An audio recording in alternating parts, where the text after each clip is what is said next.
a vida após a morte que tu sempre acreditou, ela é real e não brinca com Deus e com as coisas de Deus. Sabe que eu tive uma experiência que uma rede de televisão foi lá em Rosário do Sul. Eles queriam que eu viesse a São Paulo. Eu digo, não tem agenda para isso. Eles foram lá em Rosário do Sul e liberaram essa minha reportagem num programa televisivo de domingo à noite. E contei há pouco pro Vlad, que tá conosco aqui. E um cineasta entrou em contato comigo que se possível, queria fazer um filme em relação a isso. Em relação a isso. Em relação a isso, eu vou contar pra você. Eu tenho algumas. Uma delas foi uma experiência, assim, que foi muito marcante. Primeiro de tudo, quem me conhece mesmo, meu dia a dia, amigos, não precisa nem ser tão íntimo como a minha esposa, minha mãe, meu pai, meu irmão, sabe que eu mudo de opinião, mas não é tão fácil, tá? Obviamente, tu me argumentar e tu me ensinar, coisa boa, eu vou mudar a opinião, né? Pronto. Por uma lógica. Mas eu não sou muito fácil de mudar a opinião. Eu não sou enganado tão facilzinho assim. Você não é manipulável. Eu não sou tão bobinho assim por frequentar a Assembleia de Deus. Se vocês me conhecessem, eu sou chato de me convencerem, tá? Eu sempre digo que eu não tô ganhando nada pra contar isso, não poderia contar, porque a experiência foi pra mim, mas eu sei que já tocou em várias pessoas do mundão todo aí. E temos relatos que são emocionantes, inclusive pessoas que estavam para se suicidar. Mandaram relatos, nós temos relatos gravados de pessoas isso aqui. Aconteceu o seguinte, eu estava na residência de cirurgia geral, cirurgia digestiva. Eu era um residente, já formado há 2 anos, né? E eu tinha feito uma cirurgia de DPT. Para quem é cirurgião sabe que é duodenopancreatectomia para câncer de pâncreas. É a maior cirurgia da cirurgia digestiva, é a DPT. E eu tinha operado um câncer de pâncreas, um paciente, né, residente, né, empolgado, que tava tudo lindo. E eu cheguei e falei pra família, na véspera, eu disse assim, do acontecido, eu disse, amanhã ele vai ter alta. Naquela noite eu tava de plantão no hospital, dormindo no hospital. Eu era do tempo do BIP.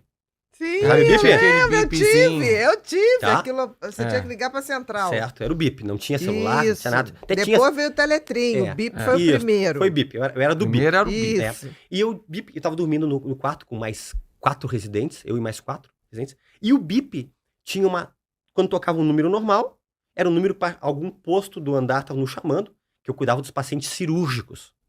E tinha um BIP que era parada cardíaca. Pra saber que tinha que ir mais rápido. Sim. Aí eu tava, sempre tem que ser esse horário, né? 3 e pouco da madrugada, trocou esse BIP, acordou todo mundo lá, mas eu olhei, era pra mim. E eu saí correndo, todo sua vista deu no quarto 109. E lá tinha uma coisa nesse hospital que eu fazia residência, assim, quem chegava primeiro é o que entubava. Sim, E comandava a parada. E tanto residente, tu queria chegar primeiro, porque ia ou a equipe da clínica e mais a equipe da cirurgia, que era minha, né? Só que nessa descida da escada, no fui do elevador, eu fui lembrando o quarto 109. 109. Quem tá? Só não pode ser o meu paciente. Tinha 5 lá, porque era um quarto de SUS. E eu fui descendo, só não pode ser ele, mas eu fui pensando, mas não é. Mas o BIP tocou já pra você, né? Mas eu atendia todos. Sabe, ele estaria de qualquer maneira. Todos do andar eram comigo ali, tá? Entendi. E eu desci, não era específico. E eu desci correndo. Quando eu entro no quarto, quem é que tá parado? O seu paciente. O meu paciente, naquele quarto, naquela cama lá do cantinho, lá, perto da janela. Lá. Eu digo pra vocês que eu fiquei assim, ó. Foi um aprendizado que eu tive pra cuidar de cirurgias delicadas, pra não prometer coisas, tá? Um aprendizado de um jovem cirurgião. E foi ele. E eu fui o primeiro a chegar, junto com as enfermeiras do andar ali. Intubei. E começou a parada. Vamos lá, pessoal. Adrenalina, atropina, chegou a equipe da clínica e aquele quarto cheio de gente lá. E geralmente a convenção é 30 minutos de reanimação, né? Sim. 30 minutos, né? É o limite. Ele não reanimou. 30 minutos em nenhum momento, todo o tempo ficou em assistolia ali, o tempo, né? Não voltou em nenhum momento. Não voltou em nenhum momento, nada. Nem pra dizer, voltou. Não. Não voltou nunca. E só que eu fiz um pedido pro pessoal. Pessoal, vamos mais 15 minutos. E aí, lá todo mundo me chamava de Lemos, né? Lemos, 4 da manhã, deu. Falei, cara, vocês querem sair, sai, mas eu vou continuar aqui. Mas o pessoal acabou ficando. E vamos mais 15 minutos. Bateu 15 minutos, a enfermeira marcando e disse, doutor, 45 minutos, deu, acabou. Então tá bem, acabou, pessoal. Quando aconteceu os 45 minutos, aquele homem que estava ali começou a se retorcer. E eu, como cirurgião é extremamente racional, muito mais que qualquer clínico, eu pensei comigo, mioclonias, que são os movimentos involuntários que podem dar logo depois da morte, mas isso é dar logo depois da morte, fazia 45 minutos. Até existem esses movimentos involuntários para a pessoa que está assistindo, que assim, não, é minutinhos, 2, 3, 4, 5 minutinhos, até relato de 5 minutos, começou a se retorcer naquele lugar ali. E para piorar a situação, não é que me diminui uma fase da luz do quarto. Caiu, né? Caiu uma queda de luz. Resumo, saiu todo mundo do quarto, na correria do quarto, os pacientes saíram com soro do quarto. E ficou eu e meu paciente ali. Lembrando que, nesse momento da minha vida, eu estava um pouco afastado de Deus. Jovem cirurgião, bobinho, super ocupado, parceiro, só achando, trabalhando ali, só achando, tá entendendo? Fui criado numa coisa, e naqueles momentos, nunca saí da igreja, mas naqueles momentos eu sabia, dentro de mim, que era o momento que eu estava mais afastado de Deus. Eu tinha consciência disso aí. E eu fiquei, e aquele homem continuava fazendo assim, só que ele estava com uma cara de extremo pavor. Uma cara que eu não consigo descrever para vocês. Uma cara de tipo assim, ó, assustadíssimo. Eu tô indo por um lugar onde eu não quero ir. E aí, nesse momento, entrou pela janela do quarto vários vultos, como se fossem pessoas escuras, assim. Tipo uma roupa, uma veste preta. E adentrou no peito do homem. E quando ele entrou, ele fez mais uma cara de dor, uma coisa assim, tipo assim, estágio, assim, mas assim, uma cara dizendo, claramente me dizendo pra mim, ó, não é legal pra onde eu vou, não é legal. Aí aquilo lá entrou, e saíram de volta por ali, aí o homem fez. Aí ficou. Naquele momento, veio uma coisa no meu pensamento, dizendo assim comigo, bem claramente, a vida após a morte, que tu sempre acreditou, ela é real, e não brinca com Deus e com as coisas de Deus. Aquilo foi um marco na minha vida. Entendi. Do tipo, pra onde ele estava indo não era realmente legal. Né? E você não pôde fazer nada. Absolutamente nada, tá entendendo? E... Pelo contrário, você tentou retardar o tempo todo aquela situação. E ninguém me contou isso. Eu vivi. Eu entendi. As pessoas estavam ali fora, que estavam ali, muitos saíram correndo depois. O que foi, o que aconteceu lá? Pessoas presenciaram a queda da luz, presenciaram o homem fazendo aquilo lá. Foi um pavor, caiu a luz, todo mundo saiu correndo. Cena de filme de terror. Pode colocar lá. Você não teve medo, Fernando, nesse momento? Eu tive um pouco de medo. Mas ao mesmo tempo aquilo te fascinava um ponto de não sair. Na verdade, assim, eu sempre sabia em que eu acreditava. Eu sabia que o homem nasceu para ser eterno, indiscutivelmente. Eu digo assim, eu não sei como é que tem alguém que não acredita na vida após a morte. Pessoa que lida muito com a morte, tu vê quando a pessoa morre ali, acabou. É só isso. Cadê a alma e o espírito da pessoa? Exatamente. Vai lá ver lá uma pessoa. Onde é que tá? É o boneco que tá ali, tá? É o boneco. É o boneco, por favor. Quem já presenciou pessoas partindo no hospital, teu cirurgião já partiu, tu vê assim, ó, tá aqui. E, na verdade, isso foi algo que foi, assim, ó, algo tocante. Eu resumi aqui, porque tem muitos detalhes em relação a isso. Mas depois, ao longo da minha caminhada, desde já como coloproctologista, eu operei uma paciente, faz alguns anos, numa cidade chamada Bagé, lá no Rio Grande do Sul. Sim, Bagé. E ela fez uma cirurgia raquidiana, raque do umbigo para baixo, né? Tava tapado isso aqui. Imagina como se fosse a cirurgia justamente assim, pra vocês entenderem. Vocês estão virados para mim, com as pernas para cima, e eu tô operando vocês aqui no meio da perna de vocês, tá? E vocês estão olhando aqui para cima de mim, certo? Aqui, ó, pra cá, tá? E tinha aquela a gente coloca a cortina, que é um tapume, pra você não ficar olhando o cirurgião ali, ok? Bom, eu vi a paciente, e a paciente veio na primeira revisão, uma cirurgia de reto, e ela disse para mim... Eu senti algo incomodado nela. Ela não me falou nada, mas eu senti assim, ó, essa mulher, o que deu essa mulher? Ela viu alguma coisa. Mas eu senti que ela queria me dizer algo, e não me falou. Não sei se ela tava, alguma coisa com a cirurgia, desgostosa, alguma coisa. Quando ela veio na segunda, ela tava com a mesmo jeito, com vontade de bater nas costas e cuspir algo pra fora, assim. E eu disse, o que tá acontecendo? O que a senhora tem que me dizer? Falei bem assim, doutor, eu tenho uma coisa pra lhe dizer. Vou dizer. Primeira coisa, eu quero dizer uma coisa pro senhor. Eu sou totalmente ateia, tá, doutor? Ela nem sabia que eu era da parte espiritualidade, tudo. Eu sou ateia, mas eu tenho que lhe contar uma coisa. Eu disse, conte. Ela disse, o senhor sabia que todo o tempo que o senhor estava operando, o senhor viu que eu estava falando com o senhor anestesista? Eu disse, claro, só foi do umbigo para baixo, não fizemos sedação nenhuma. O senhor sabia que em cima do seu lado direito, todo o tempo tinha um ser com a fisionomia de Jesus Cristo, parado, com a mão assim, olhando tudo. lhe olhando? E ela se surpreendeu quando eu digo assim, falei para ela, mas esse é o meu amigo, que eu convido para estar sempre comigo. Só que a senhora teve o privilégio de ver o que eu não vi. Mas eu sei que ele está. E, na verdade, isso aqui é um testemunho não para mim, porque eu tenho certeza. Bem-aventurado quem não viu e creu. É para a senhora entender que é tudo real.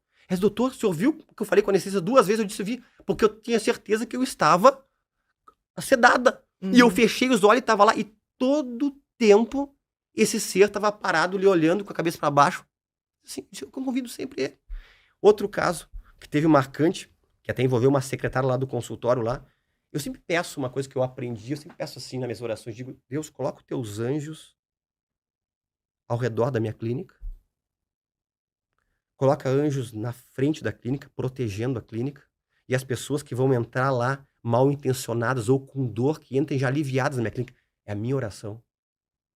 E aí chegou uma senhora, passou pela frente da clínica, Lemos lá. Foi até uma esquina, que tem uma veterinária, retornou e entrou. E falou com uma secretária minha, por acaso ela já não trabalha mais comigo. Disse pra ela, tu pode me achar louca, mas tu só disputou, Fernando, que tem um anjo bem grande nesse cantinho onde ele entra aqui, ó. E ele tá segurando como se fosse uma espada, assim, ó, como se estivesse protegendo a clínica. E a secretária entrou lá e me falou, doutor, eu tenho que te passar uma coisa aqui. Vem aqui, doutor. Tem uma moça ali que veio dizer, ela pediu que ele dissesse, que inclusive eu conheço a senhora, que tem. Disse, mas eu peço. Tá tudo certo. Só qual é o problema que eu penso, Bia? Teria outros pra contar pra você, mas assim, ó. A nossa mente é tão limitada que a gente gosta de tomar decisões de dizer não existe, é bobagem, de coisas que a gente desconhece. E o que a gente desconhece é infinitamente maior do que a gente conhece. Infinitamente mais. Aí tem que ter humildade. Porque assim, a maioria dos nossos colegas não tem humildade. Qual é o defeito do cirurgião, e eu tô me incluindo porque eu sou cirurgião, é sempre querer achar uma explicação racional para coisas que às vezes não tem explicação racional. A gente tem que ter humildade de saber que tem coisas que a gente não vai explicar. Né? E esse mundo espiritual é uma coisa que causa medo, causa estranheza de todo mundo. É fácil dizer assim, ó, bobagem, ilusão, coisa de lunático. Aí seria bem fácil falar. Só que eu digo pra vocês, não é. Eu tive inúmeros relatos, eu digo assim, ó, coisas palpáveis, coisas extremamente palpáveis que já aconteceram realmente comigo, que, exemplo, eu uma vez no mês, eu palestro na minha igreja, na minha cidade. É uma coisa que eu tenho com Deus, tem milhões de compromissos, mas esse compromisso eu tenho, né? Deus disse assim, ó, mantém-te firme aqui. Eu te levantei, eu te exaltei, fiz o mundo te conhecer, mas tu continua firme sabendo quem é que te sustentou, quem é que te levantou. Tua humildade, tá? Mantém teu pezinho. Mantém isso aí. Exatamente. Tá? E nós estávamos indo, eu e a Francine, para Punta del Este, veranear. Tá? O pessoal da fronteira gosta muito de veranear lá em Punta. E fica a 600 quilômetros da minha cidade. E o meu filho, tem um filhinho de 10 anos, o Francisco.